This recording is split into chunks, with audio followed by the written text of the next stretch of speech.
抛剑使下人类力量的极限。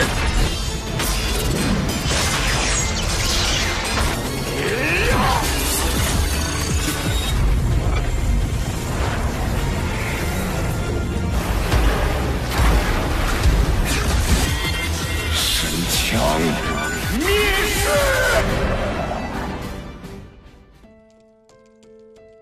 Oke gengs, sebelum memulai ritual absen kita, Bang Panjul akan menjawab satu pertanyaan dari Selvi Yusuf, yang bertanya tentang Neng Sari. Jadi sini Bang Panjul kasih tahu, Neng Sari itu anaknya Abah Marzuki yang jualan kopi tubruk di perempatan, dan untuk info lebih lanjut harus lewat jalur pribadi Bang. Dan bagi yang mau traktirin Bang Panjul di warung kopi milik Neng Sari, bisa lewat akun Saweria yang linknya udah dicantumkan dalam kolom deskripsi. Dan biar nggak kelamaan, yuk kita mulai ritual absennya. Ragil 6627, Randi Pilo 3306, Andreas Syahputra, Alan Agusti 6078, Yudini 8381, Rifki Nikmat, Rian Hartama 2587, Destroyer OB2NI, Rocky Country 2468, serta semua penggemar alur cerita Donghua yang selalu stay tapi tidak berkomentar. Bang Panjul doakan agar kita semua selalu diberikan kesehatan, dan dicukupkan rejeki serta dimudahkan segala urusannya.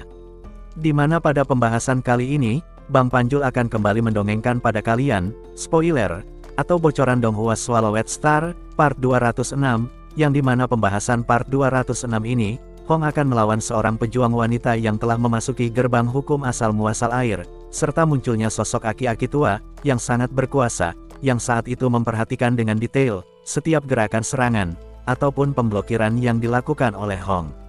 Bagaimanakah keseruan kisahnya? Biar kalian gak kelamaan penasarannya, lebih baik segera siapkan headset kopi dan cemilan, serta carilah posisi rebahan yang paling nyaman, atau nobar bareng Bang Panjul di warung kopi milik Neng Sari, sembari menikmati secangkir kopi tubruk. Dan karena Bang Panjul yakin kalian semua sudah dalam posisi yang nyaman dan simetris, maka marilah sama-sama kita menghitung mundur. 3, 2, 1, gaskan. 地球者，出！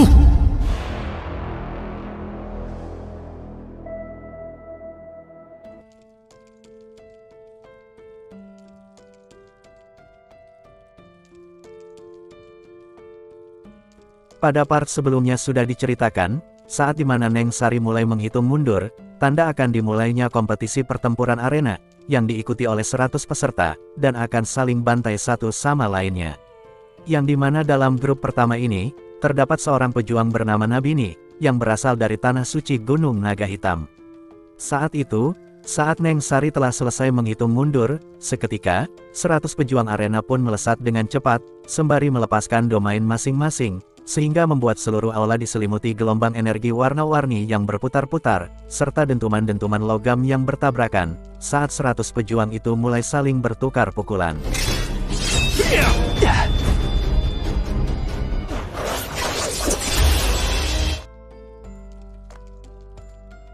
Di sisi lain, tampak Nabini yang memegang dua pedang di tangannya, mulai melakukan serangan sembunyi-sembunyi.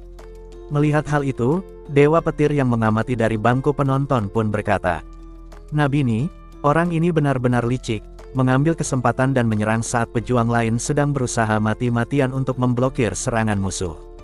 Mendengar ucapan itu, Luo Feng pun berkata, "Tidak masalah, karena dalam pertempuran, setiap orang memiliki strateginya sendiri, dan mungkin, itu adalah strategi yang telah dipikirkan oleh Nabini," ucap Luo Feng. Di saat yang sama, tiba-tiba Luo Feng mengerutkan keningnya, saat melihat arena pertempuran yang tiba-tiba menyusut, hingga membuat Nabini yang bergerak layaknya seorang assassin, mulai terdesak saat menerima serangan dari seorang pembaca roh.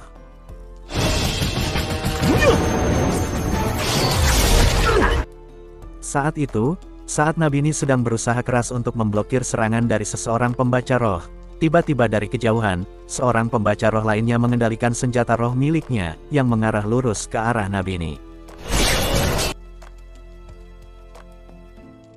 Menyadari akan hal itu, Nabini pun segera bergerak cepat dan mencoba untuk memblokir serangan tersebut menggunakan salah satu pedang yang berada di tangan kirinya.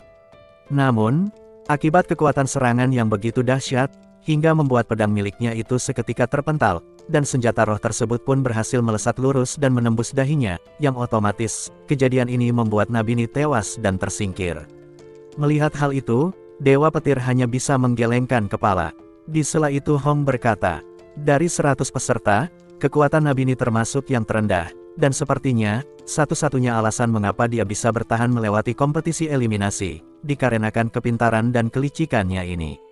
Namun, setelah melihat pertempuran tadi, aku jadi ragu, apakah aku akan berhasil melewati pertempuran ini, karena jika dibandingkan dengannya, aku masih jauh lebih lemah, ucap Hong yang tampak tidak berdaya. Mendengar ucapan itu, Dewa Petir yang sudah cukup lama berteman dengan Hong berkata, "Kakak pertama, dengan lamanya waktu pertemanan kita, apakah menurutmu aku masih belum tahu apa-apa tentangmu? Masih ingatkan kau masa-masa sulit yang telah kita lalui, yang dimana selama periode Great Nirvana, kau dan aku telah melewati banyak bahaya yang sangat mengerikan, dimana dalam situasi yang ekstrim pun, kau selalu berusaha dan membuat sesuatu yang tak mungkin menjadi mungkin. Jadi tunjukkanlah pada mereka, agar mereka mengetahui, bagaimana kekuatan dari manusia bumi," ucap Dewa Petir sembari tersenyum. Mendengar ucapan itu, Hong pun tersenyum sembari berkata, "Hei botak, kau jangan terlalu menyanjungku," ucap Hong. Di sela diskusi itu, tampak Luo Feng yang melihat ke arah Hong, sambil mendengarkan diskusi tersebut. Sesaat setelahnya, Hong pun menarik nafas dalam sembari berkata, "Aku hanya bisa mencoba yang terbaik dalam pertempuran ini," ucap Hong sembari tersenyum. Di sisi lain, akibat pertempuran yang disiarkan secara langsung, membuat triliunan orang di bidang bintang Gunung Naga Hitam yang menyaksikan pertempuran itu pun, tampak tidak puas dengan kekalahan Nabini, yang tanpa sadar, membanting apa yang ada di dekat mereka, entah itu gelas, botol anggur, piring, mangkok, sendok ataupun kompor, saat melihat kekalahan dari seorang pejuang yang berasal dari bidang bintang mereka. Bangsat, seharusnya dalam pertempuran tadi Nabini tidak mati, namun karena berandal dari medan bintang Buluo yang menyerang secara diam-diam, dan menyebabkan kekalahannya, bunyi diskusi dari para penonton, yang kita sebut saja Samsudin, yang tampak tidak puas dengan apa yang ia saksikan. Mendengar ucapan itu, salah satu teman nobar Samsudin yang kita sebut saja si Kokom berkata, Sam lu nggak usah galau gitu, karena dalam bidang bintang kita masih ada jawara yang bernama Hong, yang akan bertarung dalam grup kedua, ucap si Kokom. Mendengar ucapan itu, Samsudin pun berkata, Kokom, walaupun Hong adalah salah satu jawara dari bidang bintang Gunung Naga Hitam, namun, saat kompetisi eliminasi, dia hampir tidak berhasil melewatinya, dan lolos dengan peringkat yang sangat rendah. Jadi, untuk bertahan dan menang dalam kompetisi pertempuran arena ini, akan sangat mustahil baginya, ucap Samsudin. Mendengar ucapan itu, Kokom pun berkata, Samsudin Pea, bisa saja pada tahap eliminasi Hong sengaja menyembunyikan kekuatannya. Selain itu, masih ada Luo Feng yang berhasil lolos dengan peringkat 51, jadi lu nggak usah gusar gitu kali, karena aing yakin, Luo Feng pasti akan lolos dalam pertempuran ini, ucap si Kokom. Singkat cerita, pertarungan arena dari grup kedua pun akan segera dimulai, yang dimana dalam grup tersebut, terdapat Hong, yang merupakan perwakilan dari Kerajaan Gunung Naga Hitam, yang berhasil lolos dengan peringkat 982 dalam kompetisi eliminasi, di wilayah 72. Melihat salah satu peserta dari bidang bintang mereka, sontak jutaan penonton yang berada di tribun pun bersorak keras, seolah-olah sedang mendeklarasikan, bahwa Hong adalah pejuang jenius yang berasal dari Kerajaan Gunung Naga Hitam. Di sela ledakan sorak ramai para penonton, tampak Luo Feng dan Dewa Petir, yang seketika memasang ekspresi suram, saat melihat keberadaan Safek, yang mulai sekarang kita sebut dengan sebutan Rongjun, yang ternyata masuk dalam grup kedua. Bahaya, Rongjun adalah masalah terbesar dalam grup ini, ujar Dewa Petir. Di sela itu Luo Feng berkata, benar, dengan kecepatan dan kekuatan serangannya, menjadikan dia sebagai ancaman terbesar untuk kakak pertama, ucap Luo Feng. Di sela diskusi itu, tampak lapisan pelindung yang perlahan mulai menyelimuti arena pertempuran, dengan radius 30 km, diikuti suara Neng Sari bersekin gemes yang bisa membuat otak kalian pada traveling kemana-mana mulai menghitung mundur. Tampak saat itu, setelah Neng Sari selesai menghitung mundur, seketika para pejuang yang berada di tengah arena pun melesat dengan cepat, entah itu menghindar ataupun menyerang peserta lain. Beda halnya dengan Hong yang memegang tombak panjang di tangannya, yang saat itu berdiri di tengah arena, sembari melihat ke sekeliling, untuk mengantisipasi serangan tiba-tiba. Di saat yang sama, tampak penghalang arena yang perlahan-lahan mulai menyusut. Oke, di sini Bang Panjul jelasin dikit, yang dimana pertarungan di dalam arena ini, sangatlah mirip dengan salah satu game Battle Royale, yang Bang Panjul yakin, kebanyakan dari kalian pernah memainkan game ini, dan tidak lain, game Battle Royale ini adalah PUBG Mobile. Yang dimana arena pertempuran yang awalnya memiliki luas keliling seluas 30 km dikali segitiga siku-siku ini, akan menyusut secara perlahan, hingga hanya sebesar bilik WC umum, yaitu 1 kali 1 meter. Dan apa yang dilakukan Hong adalah sebuah strategi, yang bertujuan untuk menunggu pejuang musuh, layaknya player noob dalam game PUBG Mobile. Yang dimana seiring makin mengecilnya arena pertempuran, memaksa para pejuang itu untuk terus bergerak ke tengah arena. Di sela tatapannya itu, Hong pun bergumam. Dari apa yang aku lihat di dalam video pertempuran yang diberikan oleh Tuan Asuka, Rongjun adalah pejuang terkuat dalam grup ini. Namun selain itu, masih ada 3 pejuang lain, yang kekuatannya tidak berada jauh dari Rongjun, dan akan lebih baik jika aku berbaur dengan pejuang lain yang lebih lemah, karena jika aku melarikan diri dan bergerak sendirian, sudah pasti, salah satu dari mereka akan menargetkanku, gumam Hong. Di sisi lain, tampak Rongjun yang telah melepaskan tebasan demi tebasan, dan mulai membantai para pejuang menggunakan senjata miliknya, hingga membuat para pembaca roh ataupun para pejuang energi genetik yang berhadapan dengannya, seketika ditebas menjadi potongan kecil, sembari tertawa lantang, dan kembali menargetkan tebasan pedangnya ke arah pejuang lain. Melihat hal itu, sontak salah satu pejuang pun memerintahkan para pejuang lain untuk bersatu, agar dapat mengalahkan Rongjun. Mendengar saran tersebut, tampak lebih dari 10 peserta yang secara bersamaan melesat ke arah Rongjun. Melihat hal itu, Rongjun pun makin bersemangat dan berkata, "Apa? Semut-semut kecil seperti kalian ingin bekerja sama dan mengepungku?" ucap Rongjun, yang dengan cepat, melesat ke tengah kumpulan pejuang itu, sembari melepaskan tebasan-tebasan brutal, yang dengan cepat, telah membantai setengah dari para pejuang yang awalnya ingin mengepungnya. Dengan kemampuan seperti ini, kalian semua belum layak untuk menjadi lawanku, ucap Rongjun, yang terus melakukan pembantaian massal.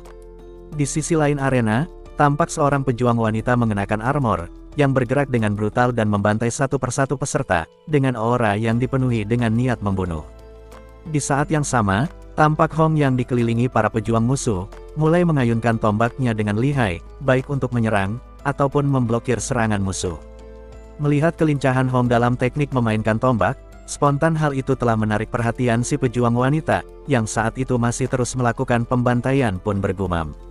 Di alam semesta yang luas ini, aku telah banyak melihat para pejuang yang menggunakan tombak sebagai senjata utamanya.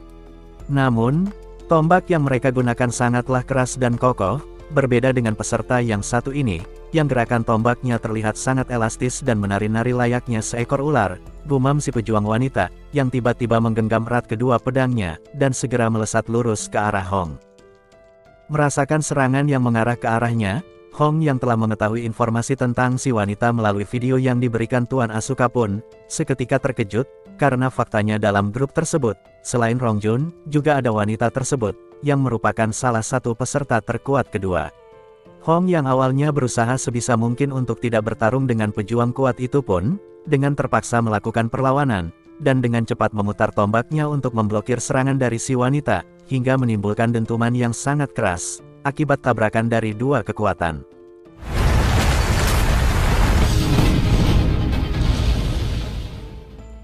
Melihat Hong yang dapat memblokir serangannya, si wanita itu pun tampak tersenyum sembari berkata, "Bagus, sangat bagus, dalam grup ini, kau adalah orang pertama yang berhasil memblokir seranganku," ucap si wanita, sembari melepaskan serangan susulan.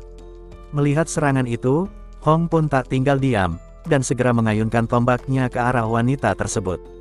Namun, saat tombak itu akan bersarang di tubuh sang pejuang wanita, seketika Hong terbelalak kaget, saat dimana secara tiba-tiba, tubuh si wanita itu berubah menjadi aliran air yang sangat deras, dan dengan cepat membentuk sebuah pusaran ganas, yang membuat Hong tak bisa melarikan diri, dan perlahan-lahan mulai tersedot ke tengah pusaran.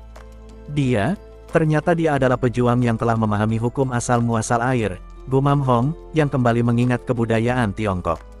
Yang dimana dalam kebudayaan Tiongkok, selalu menekankan kehidupan berdasarkan 5 elemen, yaitu emas, kayu, air, api dan tanah.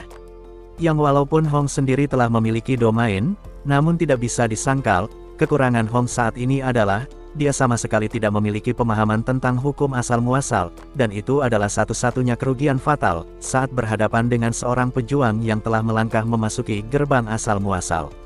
Tidak ada pilihan lain, jika dia menjadi seperti air, maka aku akan menjadi seperti batu, ucap Hong. Oke gengs, yang dimaksud Hong dengan menjadi batu, bukanlah menjadi batu jangkar, yang ketika dibuang ke laut akan langsung tenggelam, melainkan menjadi sekeras batu yang mampu menahan derasnya aliran air. Dengan kata lain, saat ini Hong hanya bisa berusaha untuk memblokir setiap serangan menggunakan tombaknya, layaknya batuan sungai yang mampu menahan derasnya aliran air. Di saat yang sama, Hong pun melepaskan domain miliknya, dan hal itu seketika meningkatkan kecepatan dan fleksibilitas dari gerakan tombak miliknya, yang terus memblokir serangan dari si pejuang wanita, dan hal itu membuat para penonton dari bidang bintang Gunung Naga Hitam menjadi gugup, saat menyaksikan Hong yang berusaha keras untuk memblokir setiap serangan yang melesat layaknya aliran sungai yang sangat deras. Namun, seiring berjalannya waktu, Hong pun makin kesulitan untuk memblokir serangan yang datang tanpa henti, dan perlahan-lahan mulai menguras tenaganya. Dan di bawah serangan yang penuh tekanan itu, tiba-tiba domain yang dilepaskan oleh Hong mulai berevolusi, dari yang awalnya masih berada di level 6, seketika menerobos ke tingkat 7. Namun, karena kekuatannya yang telah terkuras habis, membuat Hong tak bisa bertahan lebih lama, hingga suatu ketika, si pejuang wanita yang mengetahui bahwa Hong tak mampu untuk bertahan lagi, segera melepaskan serangan pamungkas, yang dalam sekejap melesat dan menghantam tubuh Hong, hingga membuat salah satu pejuang kuat di bumi itu terbujur kaku di tengah arena. Di saat yang sama, pemberitahuan tentang usainya pertempuran grup kedua ini pun menggema di seluruh aula, membuat para penonton dari Kekaisaran Gunung Naga Hitam memasang ekspresi suram, karena dalam dua pertempuran di awal ini, telah mengeliminasi dua pejuang dari bidang bintang mereka, yaitu Hong dan Nabini. Di sela itu, tampak Dewa Petir yang menggelengkan kepala sembari berkata, "Adik ketiga, sekarang nama dan kehormatan kerajaan Gunung Naga Hitam semua bergantung padamu," ucap Dewa Petir, sembari berdiri meninggalkan bangku penonton. Sama halnya dengan Dewa Petir, Luo Feng dan seluruh keluarganya pun segera berdiri, karena pertempuran hari ini telah usai, dan akan dilanjutkan esok hari. Di saat yang sama, Luo Feng dapat dengan jelas mendengar diskusi dari seluruh penonton yang berasal dari bidang bintang Gunung Naga Hitam, yang memasang ekspresi suram, akibat kekalahan dari dua pejuang yang mereka jagokan. Di sisi lain di Pulau Gunung Naga Hitam, tepatnya di sebuah di kota terapung, yang merupakan tempat tinggal para pejuang kuat yang berada di ruang virtual, yang dimana tingkat kekuatan terendah dari pejuang yang bermukim di wilayah itu, adalah pejuang tingkat semesta. Tampak saat itu, di sebuah villa besar yang sederhana, terlihat seorang tuan sektor yang mengenakan jubah berwarna merah, dengan simbol petir di dahinya, yang diketahui bernama Jiang Tianchen, salah satu tuan sektor terkuat dalam organisasi Gunung Tiga Kapak, yang juga melihat kekalahan Hong yang dibantai oleh si pejuang wanita, bersama seorang pria tua yang duduk di sampingnya. Saat itu, melihat kekalahan yang dialami oleh Hong, si pria tua itu pun tersenyum sembari berkata, "Permainan tombak yang sangat luar biasa," ucap si pria tua, sembari mengangguk pelan lalu kembali berkata, "Dari apa yang kulihat di awal, domain yang dimiliki oleh pejuang yang menggunakan armor hitam ini masih berada di lapisan ke-6, namun kekuatan yang dilepaskan jauh lebih kuat dari domain yang telah berada di lapisan ke-8. Selain itu, domainnya pun memiliki atribut cahaya. Namun sayang, tanpa pemahaman tentang hukum asal-muasal cahaya, dirinya hanya akan menjadi bulan-bulanan si pejuang wanita, yang telah memasuki gerbang asal-muasal air," ucap si pria tua, sembari berkata pada Jiang Tianchen. "Jiang Tianchen, apakah benar, peserta yang lihai dalam menggunakan tombak itu berasal dari kerajaan Gunung Naga Hitam?" "Ya Jenderal Kepala, dia adalah peserta yang berasal dari bidang bintang kita," ucap Jiang Tianchen dengan sangat hormat, dan hal ini membuktikan, betapa berpengaruhnya si lelaki tua itu gengs. Sesaat setelahnya, si lelaki tua itu kembali berkata, "Jiang Tianchen, apakah kau memiliki informasi tentang pejuang itu?" "Ya Jenderal Kepala, nama pejuang itu adalah Hong, yang berasal dari sebuah planet bernama Bumi di galaksi Bima Sakti," ucap Jiang Tianchen. Mendengar nama Bumi di galaksi Bima Sakti, si pria itu pun mengerutkan keningnya sembari berkata, "Bumi? Bukankah itu adalah sebuah planet aborigin, ucap si lelaki tua. Ya Jenderal Kepala, tapi, walaupun bumi hanyalah sebuah planet aborigin, namun telah melahirkan beberapa jenius, karena selain Hong, masih ada dua peserta lainnya yang berasal dari bumi, yaitu Dewa Petir dan Luo Feng.